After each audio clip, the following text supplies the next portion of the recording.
വെയിലും മഴയും ഒന്നിച്ചു വന്നാൽ ആകാശത്ത് മഴവില്ല് നോക്കാത്തവരായി ആരും കാണില്ല. ന്യൂസിലൻഡിൽ വന്ന ശേഷമാണ് ആർച്ച് ഷേപ്പിൽ എല്ലാ കളേഴ്സും നല്ല പോലെ കാണാൻ പറ്റുന്ന വലിയ മഴവില്ലുകൾ കാണാൻ തുടങ്ങിയത്.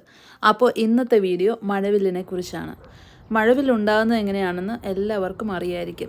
സൂര്യപ്രകാശം അന്തരീക്ഷത്തിലുള്ള മഴത്തുള്ളിക്കുള്ളിൽ കൂടി കടന്നു പോകുമ്പോൾ 3 കാര്യങ്ങൾ സംഭവിക്കും. ലൈറ്റ് ബെൻഡാകും. ഇതിന് റിഫ്രാക്ഷൻ എന്നാണ് പറയുന്നത്. ഈ ബെൻഡായ ലൈറ്റിന് റിഫ്ലക്ഷൻ സംഭവിക്കും. ഈ ലൈറ്റ് മഴത്തുള്ളിക്കുള്ളിൽ നിന്ന് പുറത്ത് കിടക്കുമ്പോൾ ഒന്നുകൂടെ ബെൻഡാകും. അതായത് റിഫ്രാക്ഷൻ രണ്ടാമതും സംഭവിക്കും. ഇത് വൈറ്റ് ലൈറ്റിനെ പല നിറങ്ങളായി സ്പ്ലിറ്റ് ചെയ്യും. അങ്ങനെയാണ് red, orange, yellow, green, blue, IndiGo and violet നിറങ്ങൾ നമ്മൾ കാണുന്നത്. ഏറ്റവും കുറച്ച് ബെൻഡ് ചെയ്യുന്ന റെഡ് പുറത്തും കൂടുതൽ ബെൻഡാകുന്ന വയലറ്റ് അകത്തുമായാണ് കാണപ്പെടുന്നത്. റെയിൻ ഡ്രോപ്സിൻ്റെ അകത്ത് റിഫ്ലക്ഷൻ 2 തവണ നടന്നാൽ നമുക്ക് ഡബിൾ റെയിൻബോ കാണാൻ പറ്റും.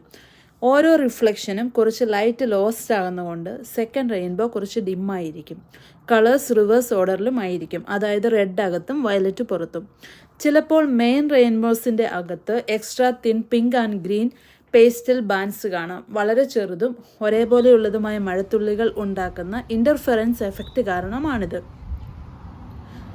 വെയിലും മഴയും ഒന്നിച്ചു വന്നാൽ എപ്പോഴും നമുക്ക് റെയിൻബോ കാണാൻ പറ്റില്ല. റെയിൻ ഡ്രോപ്സിൻ്റെ അകത്തുനിന്ന് 42 ഡിഗ്രി ആംഗിളിൽ ലൈറ്റ് എക്സിറ്റ് ആയാൽ മാത്രമേ റെഡ് കളർ വരൂ. അതുപോലെ 40 ഡിഗ്രി ആംഗിൾ വേണം വയലറ്റ് കളറിന്. സോ ഈ ഒരു ഫിക്സഡ് ആംഗിൾ റെയിൻബോസ് കാണാൻ നിർബന്ധമാണ്. അതായത് ജിയോമെട്രി മാച്ചാവണം. ശരിക്കും വട്ടത്തിലാണ് റെയിൻബോ ഉണ്ടാകുന്നത്. പക്ഷേ ലോവർ ഹാഫിനെ എർത്ത് ബ്ലോക്ക് ചെയ്യുന്നതുകൊണ്ട് ഭൂമിയിൽ നിന്ന് നോക്കുമ്പോൾ ആർച്ച് പോലെ നമുക്ക് കാണാൻ പറ്റുള്ളൂ. വിമാനത്തിൽ നിന്ന് നോക്കുമ്പോൾ ഫുൾ സർക്കിൾ റെയിൻബോ കാണാൻ പറ്റും. അത് ശരിക്കും എന്തൊരു ലക്കായിരിക്കും അല്ലേ. പിന്നെ നമുക്ക് മഴവില്ലിന് 2 എൻഡ് ഉണ്ടെന്ന് തോന്നും. പക്ഷേ അത് നമ്മുടെ ഇല്യൂഷനാണ്. ഇതൊരു വസ്തുവല്ല, ഒരു വെളിച്ചമായതുകൊണ്ട് തന്നെ ഇതിന് ശരിക്കും ഒരു എൻഡില്ല.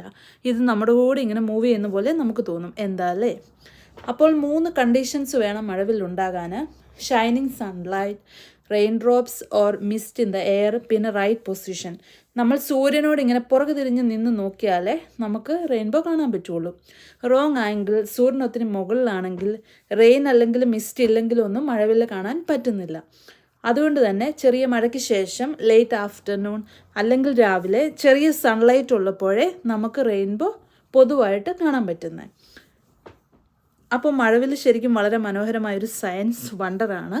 വീഡിയോ ഇഷ്ടമായ ലൈക്ക് ചെയ്യാൻ മറക്കല്ലേ. ഇനി നെക്സ്റ്റ് ടൈം മഴവില്ല് കാണുമ്പോൾ അതിന് പിന്നിലുള്ള ഈ ശാസ്ത്രം നിങ്ങൾ ഓർക്കണം. അപ്പം ബൈ ബൈ.